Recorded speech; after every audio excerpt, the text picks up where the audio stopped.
Over 250 members of the U.S. Congress are demanding the Federal Reserve opens its books to show where it's spending people's tax dollars. But America's money machine says a transparent policy will destabilize the economy.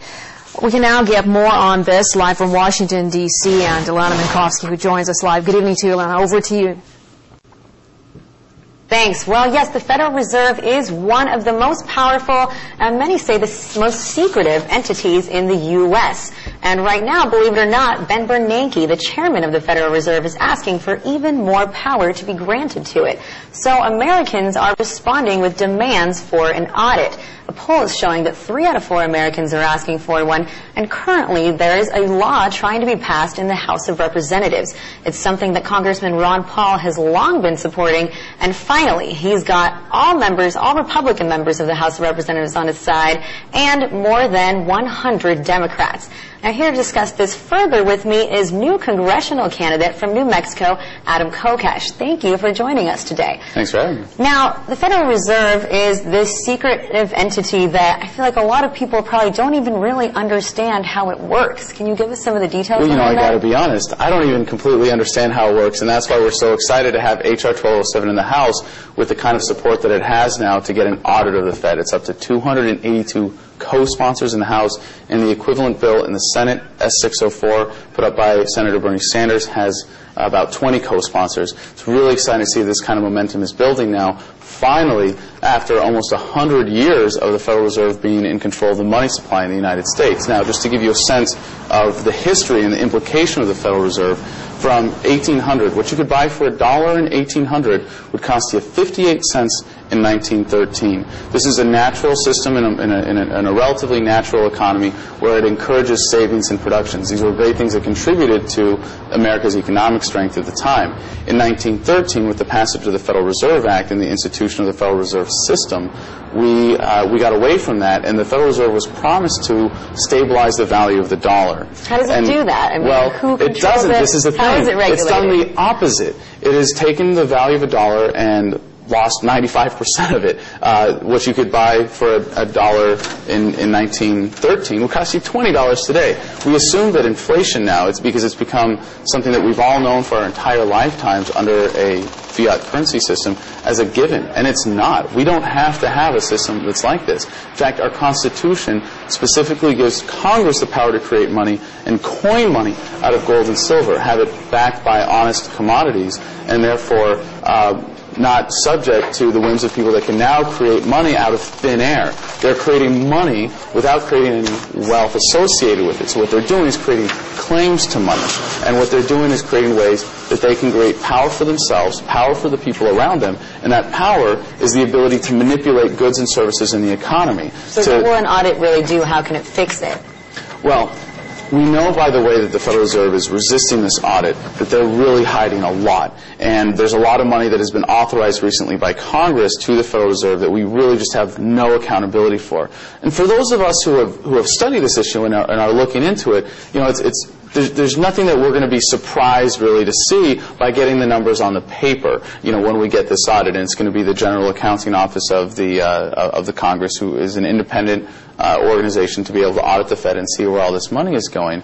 But the Federal Reserve has taken on the power to create money that's supposed to be vested in the Congress and is giving it to foreign banks, which is essentially making treaties a power that's supposed to be invested in the executive under the Constitution. So totally unconstitutional. But really the point for me, the thing that makes me so excited, it's got me so passionate about this is why I'm driven now to the point where I'm ready to run for office, primarily on this issue. I mean, many others. But with 1207, what we're going to be doing is raising the issue in such a way that we're going to pull the curtain back for the American people and force them to see what our currency system is really all about.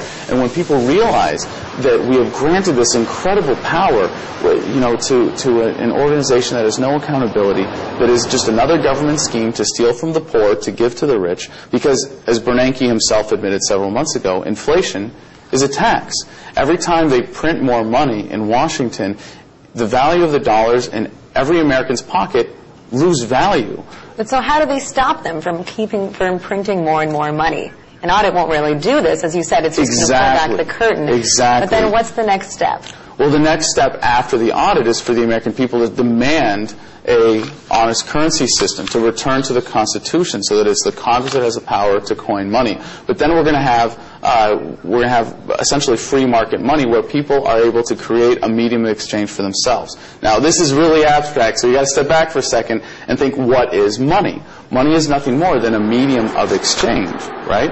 You know, gold and silver have historically served us very well because of the inherent properties of these metals, that they have a lot of value, they're compact, they're easy to make into different shapes and sizes that serve as mediums of exchange whenever we need them, right? What we've done with the fiat currency system is basically given the government the monopoly, well, through the Federal Reserve, a monopoly on this particular niche product of a medium of exchange. And the only way it was possible, and when I look back at American history, I find it mind-boggling to think that we allowed gold to be confiscated in this country, that there was a time during the Depression that it was illegal to own over a certain amount of gold, and the government came and confiscated it. I mean, isn't this supposed to be a free country? This is mind-boggling. That's what they say, yes. Can I ask you now, changing the subject real quickly, speaking of money, you are now running for Congress, and on your pamphlet it says that you won't be accepting the typical salary of a congressman. Can you explain a little bit about that? Yes, I've done the equivalent of taking a political vow of poverty, and on average, congressional members of Congress make about $170,000 a year. There's a standard salary there, and I've pledged that if elected, I will not accept that salary, but only the national average income. And imagine what a game changer that would be if everybody here that's supposed to be representing us on Capitol Hill was making the average American income. So the way it's actually going to work, because I would never give that money back to the federal government. Can you let our viewers know? It's between $40,000 and $50,000. So for coming from an activist, it would still be a significant pay raise for me. But what I intend to do is take the entire paycheck and prorate everyone to the current national average income and donate the balance to a charity that serves the people of my district, and allow them to choose by online poll which charity they want it to go to. Well, that is very commendable, but I hope you'll still be able to afford your suits when you're walking in the halls of Congress. Thank you so much for joining us. Back to you, Moscow, that was Adam Kokesh. All right, Eileen, thanks very much indeed for bringing us more on a Federal Reserve debate.